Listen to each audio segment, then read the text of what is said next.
지금까지 우리는 바울 사도를 통해서 예수 그리스도로 말미암아 우리가 구원을 받는다에 예수님께서 우리 대신 십자가에 달려 죽으시고 대속의 사역을 감당하셨다 하더라도 그게 실제적으로 우리의 마음속에 믿어져서 역사라고 보통 표현하죠. 역사함이 일어나야, 그래야 실제로 그것이 우리에게서 구원이 이루어지는 것이다 하는 것을 바울 사도가 이야기하고 있다 하는 걸 살펴봤습니다. 로마서보다는 에베소서가 더 후기의 저술이기 때문에 에베소서 1장이 그 부분을 조금 더 명확하게 서술을 해주고 있다, 그렇게 설명을 드렸죠. 에베소서 1장 3절에서 14절까지를 보면 삼위일체 하나님께서 각각 우리의 구원을 위해서 행하신 일들을 바울 사도가 서술하고 있는데, 성부 하나님께서는 창세전에 우리를 선택하셔서 예정을 하셨다면 성자 예수 그리스도께서 십자가의 대속의 죽으심으로 우리의 모든 죄를 씻었는데, 자, 이러면 끝난 것 같잖아요.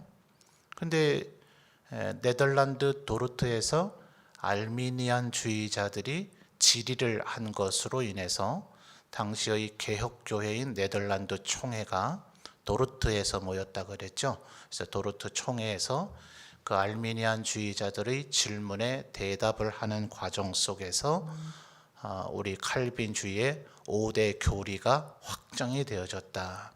그럴 때 예수 그리스도의 죽으심은 무제한적 속죄라 했습니까? 제한적 속죄라 했습니까? 무제한적이 아니라 제한적이라 그랬죠. 하나님의 은혜는 무제한적인 은혜이지만 실제 그 효력은 창세전에 선택되고 예정된 사람들에게만 적용이 되어지기 때문에 온 인류가 어차피 구원되는 것은 아니다는 거예요. 선택된 하나님의 백성들만. 그렇기 때문에 무제한이 아니라 제한적 속죄다 라고밖에 표현할 수밖에 없다는 거예요. 물론 그것은 하나님에 의해서 선택된 이들이 에덴 동산에서부터 예수님 다시 오시는 그날까지 출현했던 온 인류의 99%인지 1%인지 50%인지 우리는 알 길이 없어요. 성경 어디에도 그와 관련된 힌트를 주지는 않으나 복음서를 비롯한 신약 성경의 여러 가지 표현이 내가 다시 올 때에 믿음을 보겠느냐, 인자의 때는 노아의 때와 같을 것이다 등등의 예수님의 말씀의 표현으로 볼 때는 다수가 아닌 소수가 선택된 것으로 보인다라는 것이 신학자들의 일반적인 견해입니다. 자, 그러면 예수님이 날 대신해서 십자가에 달려 죽으셨을지라도 실제로 그것이 내게 하나님으로부터 은혜의 선물인 믿음이 주어졌다면 어떤 작용으로 그것이 나타나느냐, 그걸 지금 바울 사도가 오늘 우리가 읽은 단락에서 설명하고 있는 겁니다. 그러니까 이것은 우리가 뭔가를 해야 된다는 것에 초점이 있다기보다는 그런 선택된 자가 하나님 앞에 구원을 입을 때에 그에게서 어떠한 현상들이 나타나는가, 오히려 그쪽에 주안점을 두고 설명하고 있다고 봐야 될 것입니다. 물론 우리가 해야 되는 일이 전혀 없는 것은 아닙니다. 자, 1차적으로 오늘 단락에서 우리가 가장 주의 깊게 봐야 될 것은 설교의 제목이기도 한 15절에 나타나는 양자의 영이라고 하는 표현입니다. 이미 바울 사도는 8장에서 성령님이 우리 마음속에서 역사하였을 때 비로소 골고다 언덕 십자가에서 달려 죽으신 그 예수님의 죽음이 나를 죽음 가운데서 살리고 영생을 주는 효력이 있는 죽음이다 라는 것을 믿게 되는 거죠. 뭐 할 때요?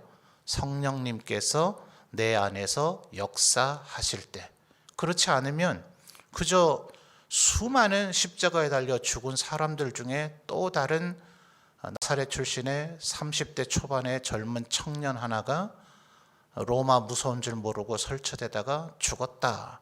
그냥 그게 아는 것에 다가 되는 거죠.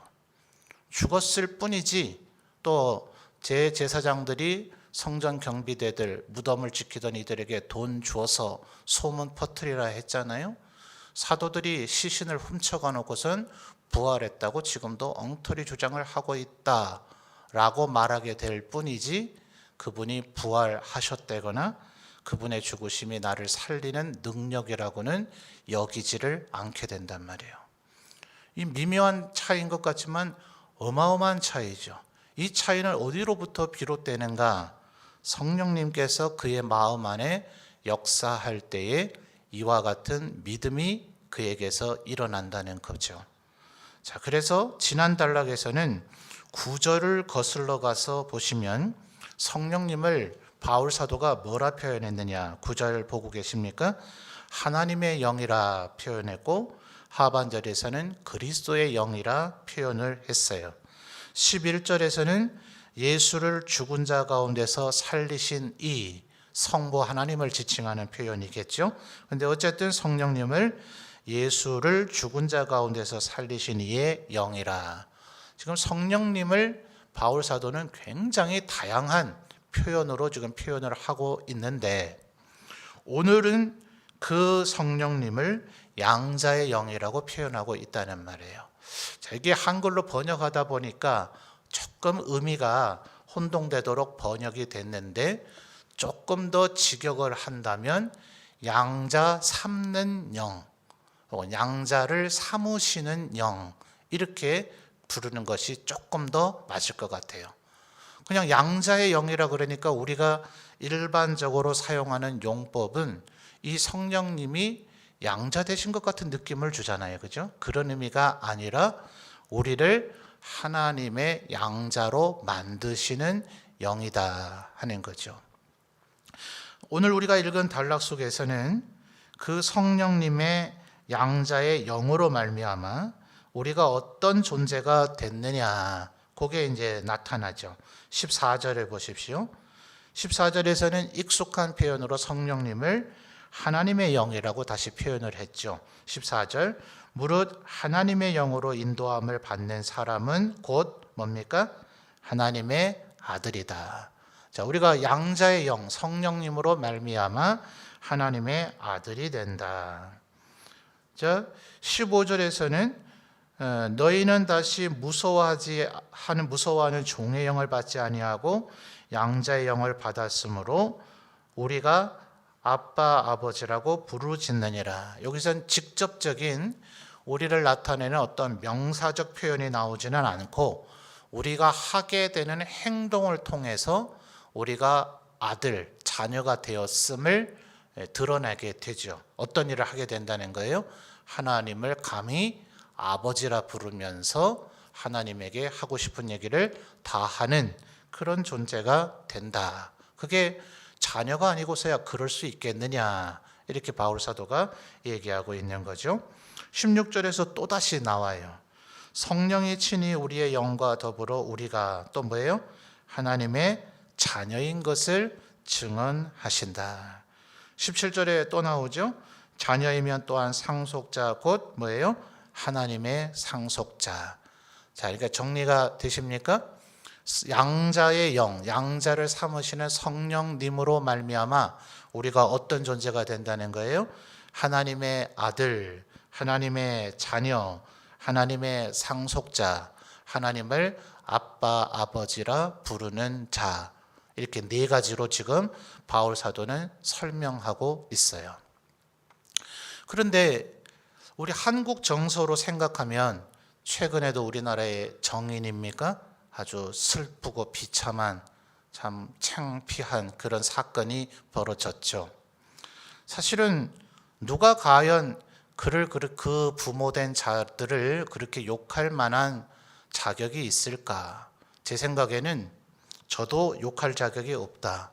최소한 입양을 해서 잘 키우신 분들만이 그 부모를 욕할 자격이, 그것도 자격이 있다는 게 좀 웃기긴 합니다만 자격이 있을 가능성이 좀 있지 않겠는가.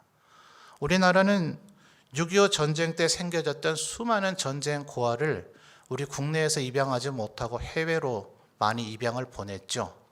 전쟁이 끝난 지 수십 년이 지났지만 지금도 그 부모님이 아이를 못 키워서 버렸든지 돌아가셨든지 등등의 이유로 인해서 고아가 된 아이들을 국내에서 다 입양되지 못하고 여전히 해외로 입양을 보내거나 또 국내에서도 입양 가정이 없이 우리 지역에도 있죠.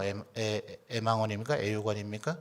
이름이 갑자기 예전에 제가 사역하면서 매월 가던 데하고 이름이 비슷해가지고 늘 헷갈리더라고요. 그런 시설에서 여전히 키워야 되고 있죠. 그러니 자기도 못할 거면서 자기도 안 했으면서 욕하는 일에만 너무 그렇게 앞장서면 안 되겠죠. 최소한 나도 입양을 해서 나는 정말 숭고한 헌신된 마음으로 잘 키웠다 하는 분은 그나마 혹시 그들이 잘못했다라고 말할 자격을 비로소 좀 가졌을런지 모르겠습니다. 자, 어쨌든 우리나라에서는 이 양자 되었다 하더라도 사실은 안타깝게도 우리의 내면 속에서는 친자녀와 이 양아들 양딸 된 입양된 자녀에 대한 사실은 엄격한 구분과 차별이 있습니다. 그러니까 이게 좀 안타깝죠. 근데 우리의 정서가 그렇기 때문에 이게 잘 변화되지를 않아요. 근데 신학자들이 아주 중대한 얘기들을 하고 있는데 유대인들에게는 입양이나 이 양자 삼는 일이 흔하지 않습니다. 거의 일어나지 않아요. 그들은 애초에 이렇게 안 되도록 좀 만드는 다른 장치가 있죠. 그 자녀가 만약 없을 때 그 어머니가 이제 형이나 동생에게 시집을 가서 이제 자녀를 낳게 하는 그런 방법을 주로 쓰고 있기 때문에 실제로는 입양이라고 하는 그런 일을 할 이유를 별로 느끼지를 못했다. 그래서 지금 이 입양이라고 하는 개념에 15절에 양자형이라고 하는 단어를 바울 사도만 오직 쓰고 있어요.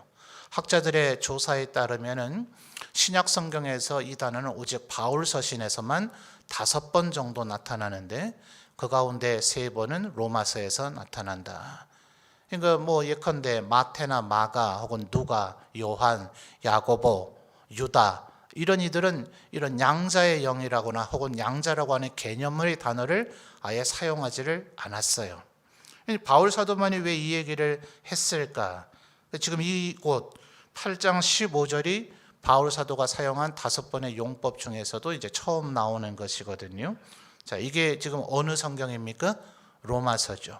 이제 비로소 로마에 있는 그리스도인들, 유대인들은 다 추방이 되어지고 유대인이 아닌 이방인들만 남아 있는 이 로마 교회에 이 단어가 비로소 위력을 발휘하는 거죠.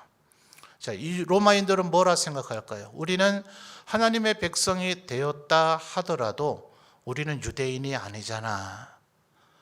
그죠? 이방인들은 그런 생각을 할 수 있겠죠.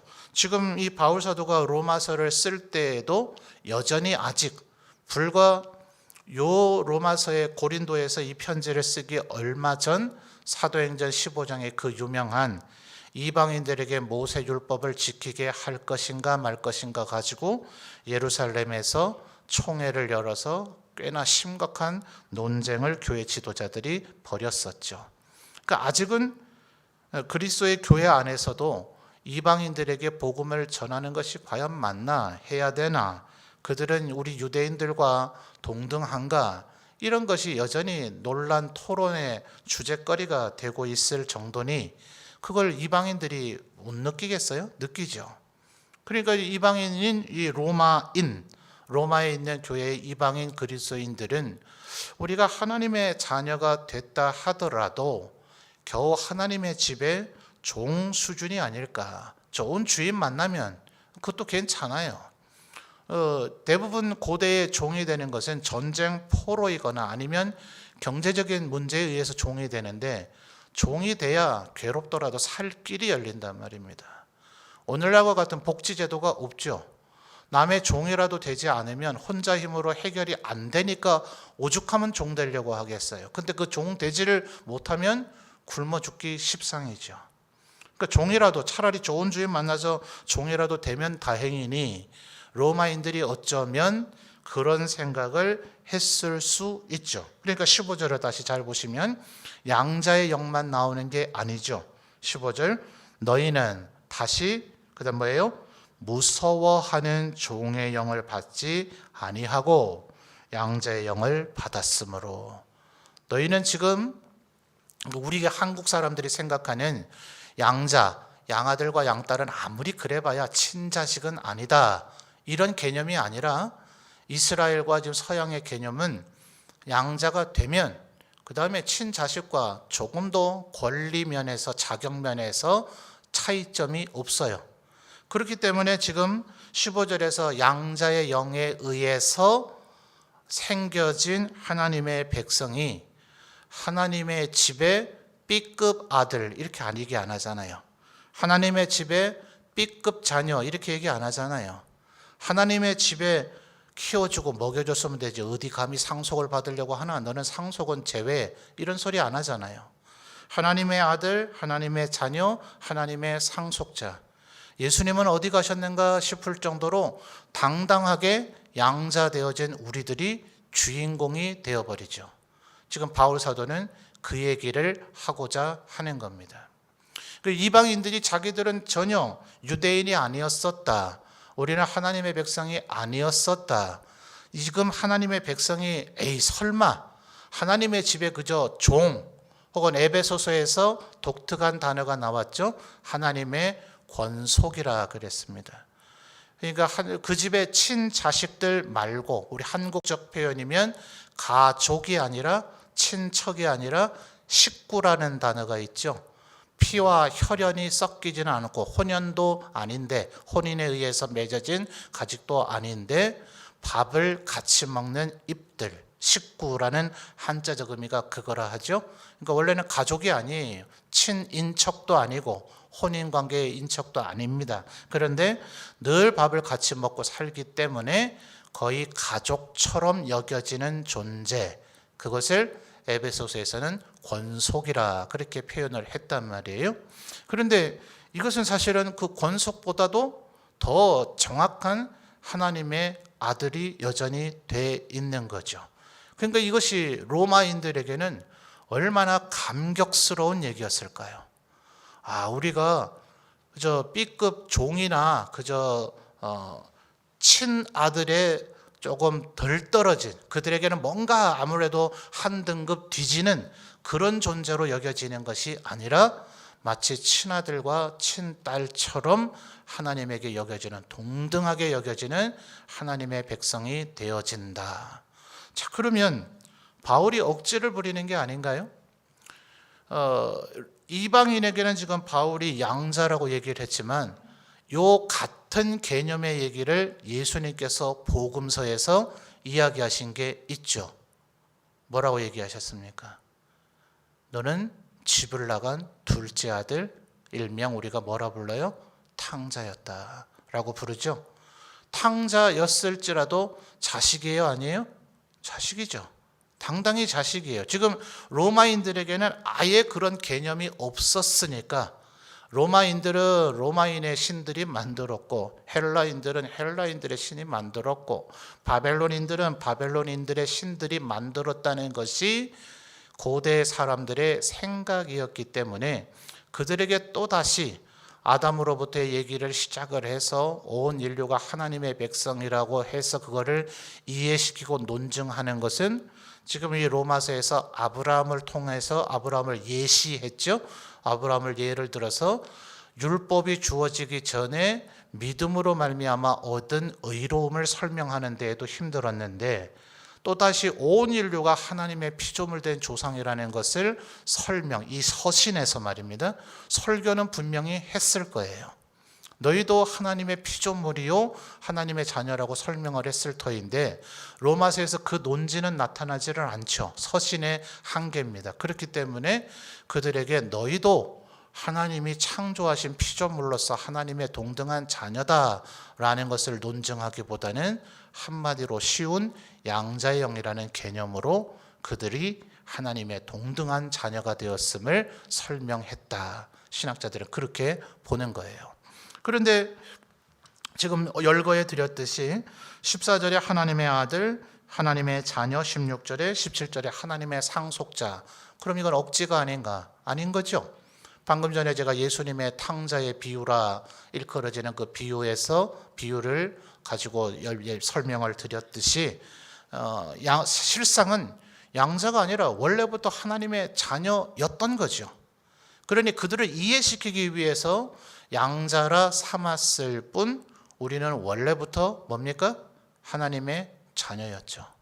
하나님을 잊어버렸었던, 내가 하나님의 자녀였다는 것 자체를 망각했던 하나님의 자녀였던 거지, 우리가 하나님의 자녀가 아예 아니었던 것은 아닙니다.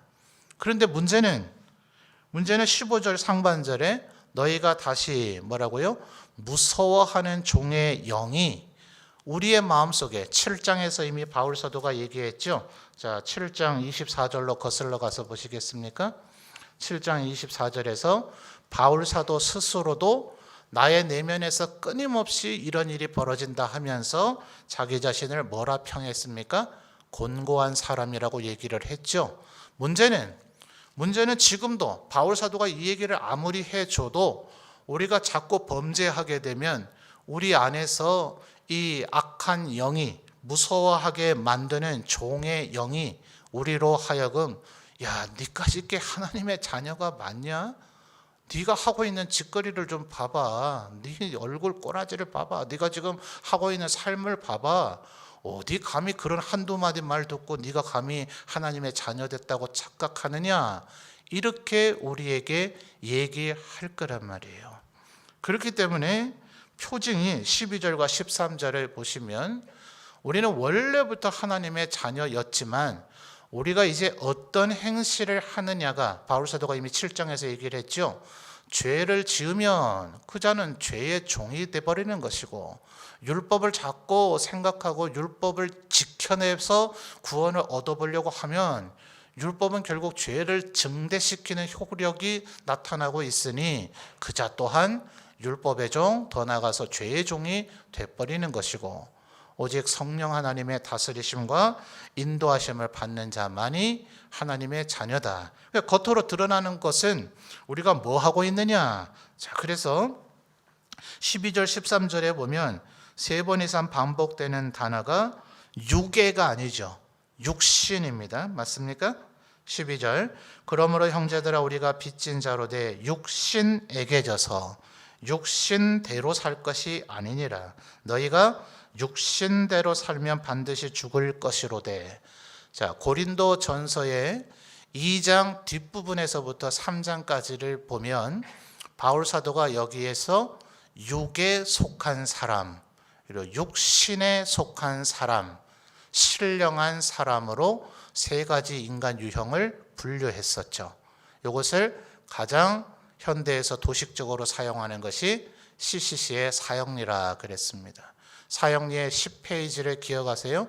2개의 동그라미 원 안에 사람이 있습니다. 귀하는 어느 사람에 해당됩니까? 왼쪽에는 뭐가 있었습니까? 내 인생을 나타내는 커다란 동그라미 밖에 예수 그리스도가 계시죠.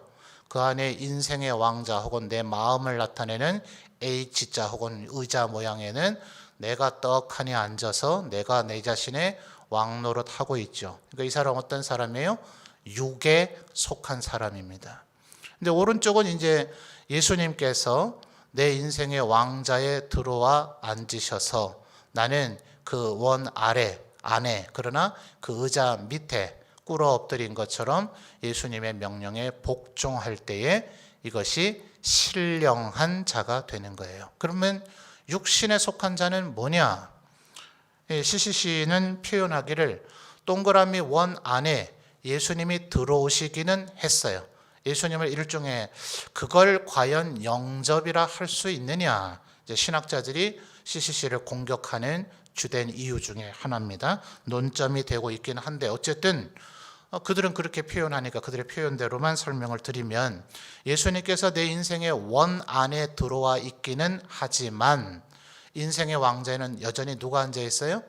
내가 앉아 있기 때문에 예수님께서 내 인생의 원 밖에 있었을 때처럼 내 인생의 모든 문제는 여전히 우왕좌왕 아주 중구난방 아무것도 제대로 되는 일이 없어요. 왜냐하면 하나님의 말씀에 순종하지 않고 내 멋대로 행하기 때문에 그렇습니다.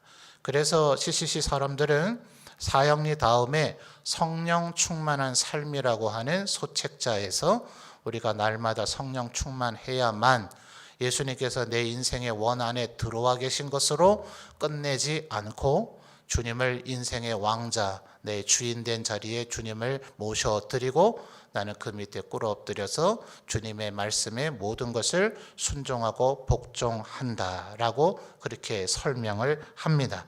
지금 고린도전서 2장에서부터 3장에 나타났던 그 표현과 동일한 표현을 바울 사도가 지금 12, 13절에서 쓰고 있는 겁니다. 육에 속한 사람입니까? 육신에 속한 사람입니까? 육신에 속한 사람입니다. 그러니 어떤 사람이에요? 예수님이 어떤 분인지는 알아요. 안다고 얘기하고 있는 거예요. 그러니까 이게 진정한 믿음이 아니란 말입니다.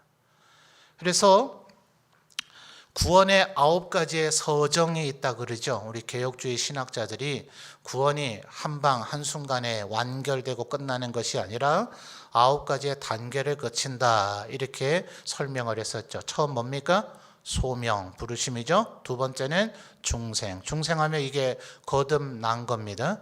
우리의 존재가 바뀌었어요. 이제는 죄악된 존재, 마귀의 종, 율법의 종의 수준이 아니라 하나님의 자녀가 되는 우리의 존재가 바뀌었는데 소명, 중생, 그것이 믿음으로 말미암아 이루어지죠. 신앙, 그리고 하나님께서 법정인 용어로 우리를 의롭다고 칭해 주십니다.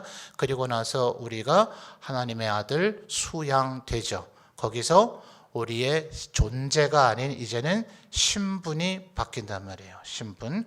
그렇기 때문에 그저 중생 혹은 소명 이런 수준 차원에서 주님이 날 대신해서 죽으셨다, 나를 새롭게 하셨다 하는 것을 아는 것만으로는 안 된단 말이죠. 그래서 우리가 생각할 때는 14절에 하나님의 아들, 16절에 하나님의 자녀 혹은 하나님을 아빠, 아버지라 부를 수 있는 어마어마한 특권들이 분명히 주어지고 있죠. 요한복음 1장 12절에서 예수님을 영접하는 자 곧 그 이름을 믿는 자들에게는 하나님의 뭐예요?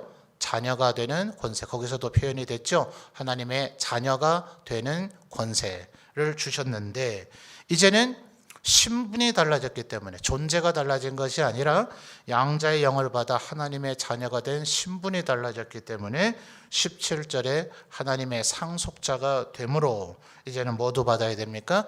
영광만 받는 것이 아니라 고난도 받는 자가 되어야 된다 하는 겁니다. 자, 여기까지 잘 따라오고 계셨어요? 이제는 하나님의 자녀인 것이 우리가 분명한데 그 하나님의 자녀가 되는 것은 단순히 하나님을 아는 것만으로 되지 아니하고 성령 하나님을 따라 되어지는 것이다. 그것은 12, 13절에 나타나는 것처럼 우리가 어떻게 살고 있는가를 보면 된다는 거죠. 그런데 이 내용을 안다는 것만으로 그렇구나. 내가 12절에 뭐라 그랬어요? 육신에게 져서 육신대로 살면 13절에 너희가 육신대로 살면 반드시 어떻게 해요? 반드시 어떻게 돼요? 죽는다고요. 근데 이걸 몰랐을 때나 알았을 때나 알고도 우리가 육신에게 져서 육신대로 살 때가 있어요, 없어요? 대답하기 곤란하시죠? 있잖아요. 그러니까 그럴 때 15절에서 이 작용이 상반절의 작용이 시작되겠죠. 너희는 다시 무서워하는 종의 영이 우리 속에서 무서움을 공포심을 심어주려고 얘기하겠죠. 봐봐 너 육신에게 또 졌네. 육신에게 진 거 보니 너는 육신에 속한 자고 종의 영에 속해 있는 자가 불가하네. 너는 죽었네. 구원받기는 뭐 구원받아. 꿈도 꾸지 마. 이렇게 얘기를 우리에게 해 되겠죠. 그렇기 때문에 14절에 그런 무서워하는 종의 영에 그 속삭임에 넘어가지 말고 14절 여러분이 같이 한번 읽어보세요. 시작.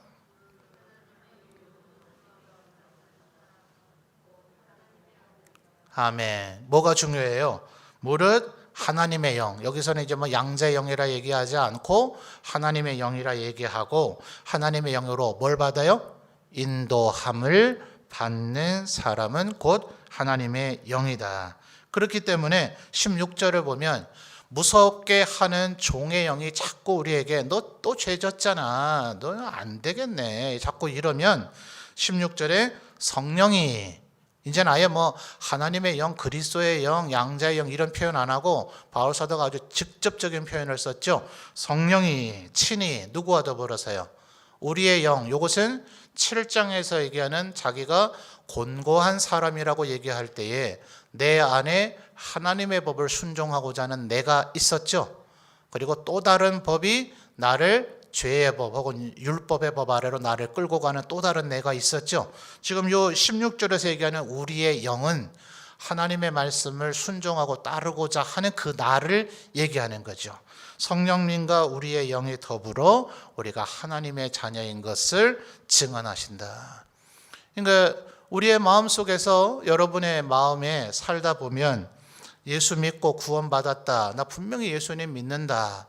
그래서 15절에서 얘기하는 것처럼 하나님을 아빠 아버지라 부르고, 자 15절의 마지막 단어는 뭐예요? 아빠 아버지라고 뭐 한다고요? 부르짖느니라. 나 기도도 열심히 하는데 때로는 죄 짓다 보니까 저 악한 종의 영이, 무섭게 하는 종의 영이 너 하나님의 자녀가 아니라 얘기하면 그때 내 영과 성령님이 하나가 되어져서 나는 하나님의 자녀다 라고 스스로 내 내면 속에서 비록 안타깝지만 여전히 곤고한 사람의 싸움을 지금 싸우고 있지만 그 싸움에서 이겨야 되죠. 그 이기려고 하면 14절에 가장 중요한 게 뭐라 했죠? 무릇 하나님의 영으로 뭘 받아요? 인도함을 받아야 된다. 그러니까 지금 바울 사도는 이 8장에서는 우리 안에서 나타나는 양상을 지금 나타나게 될 혹은 이미 바울 사도도 경험한 또 다른 예수 믿는 자녀들이 경험하게 될 것을 지금 설명하고 있는 겁니다. 자, 이 로마서에서는 직접적인 성령 충만함을 받는 방법을 여기서 예시해 주고 있지는 잘 않아요. 그건 주로 어디 나온다 했습니까? 제가 이미 여러분과 설교하면서 여러 차례 말씀을 드렸죠. 우리가 성령 충만함을 받는 방법들을 가장 많이 알려주는 신약 성경의 책이 뭐라 했어요? 사도행전이라 그랬죠.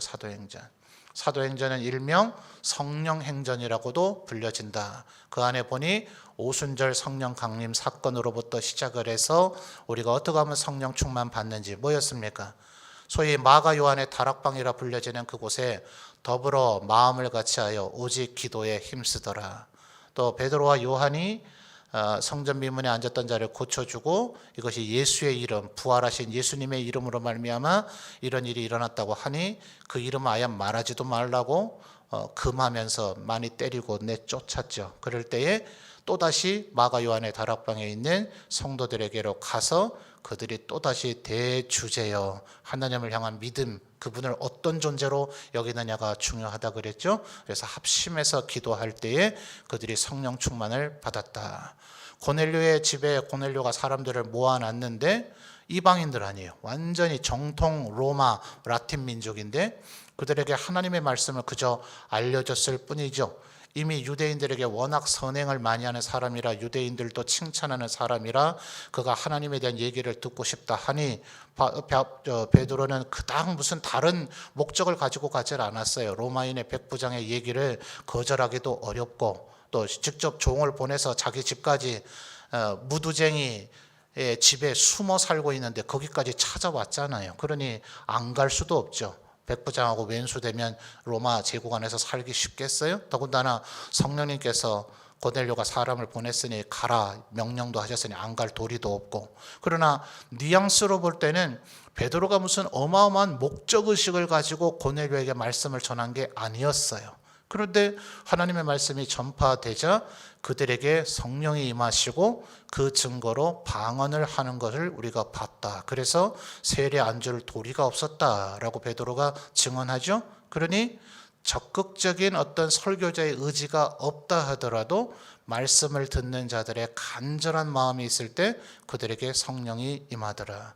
또 바울이든 베드로든 요한이든 야고보든 사도행전에 등장한 수많은 그리스도의 증인들이 열심히 하나님의 복음을 전하는 증언의 사역을 할 때, 하나님의 일을 감당할 때 그들에게 성령 충만함이 계속 부어지시더라. 이미 우리는 거기서 확인했죠.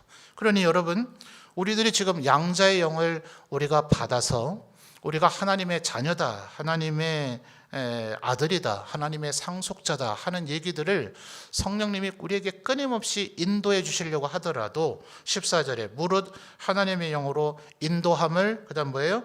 받는 사람. 또 13절도 마찬가지입니다. 우리가 거룩한 삶을 사는 방법이 거기에 나왔죠.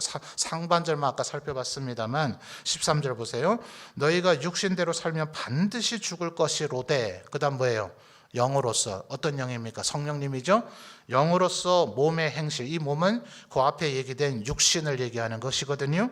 그 육신의 행실을 죽이면 살 것이다.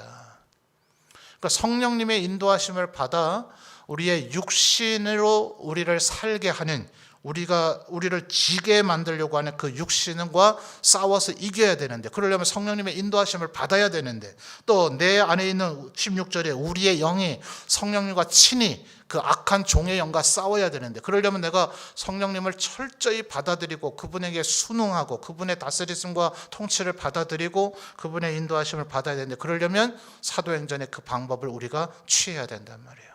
날마다 말씀 읽고 날마다 기도하고 하나님의 일을 힘들더라도 힘써 행하면 그때그때마다 성령님이 여러분의 마음에 역사하셔서 육신에게 지지 않도록 우리를 만드실 것이고, 내가 하나님의 자녀라는 확신 속에서 살게 하실 것이고, 내가 하나님의 자녀라는 것을 확신하게 되면 8절로 거슬러가 보십시오.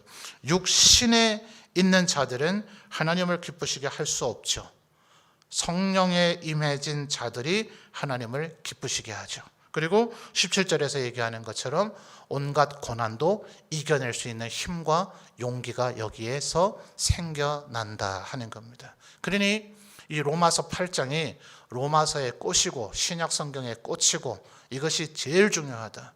그저 복음서 읽는 것만으로 충분하지 않다라고 얘기까지 하는 신학자도 있어요. 예수님의 날 대신해서 죽으셨다, 그걸로 끝나면 안 되고, 내가 성령 충만함을 받아야 내가 진정으로 예수님을 믿는 자가 돼서 하나님의 자녀가 돼서 하나님 앞에 영광을 돌리는 자가 되는구나 라는 비밀이 바로 이 로마서 8장에서 지금 설명되어지고 있더라 하는 겁니다. 양자의 영이 우리에게 오셔서 우리를 하나님의 자녀라 선언해 주셨습니다. 이 양자의 영의 다스리심을 받아, 인도하심을 받아 하나님을 아빠 아버지라 부르짖어 하나님 앞에 기도하시고, 또 그분의 인도하심을 따라 육신과 싸워 이겨서 육신을 죽여버려서 몸의 행실을 죽여버려서 하나님을 기쁘시게 해드리고, 그 어떤 고난에도 요동치거나 흔들리지 않는 하나님의 백성으로 살아가시는 우리 모든 성도들이 되시기를 바랍니다.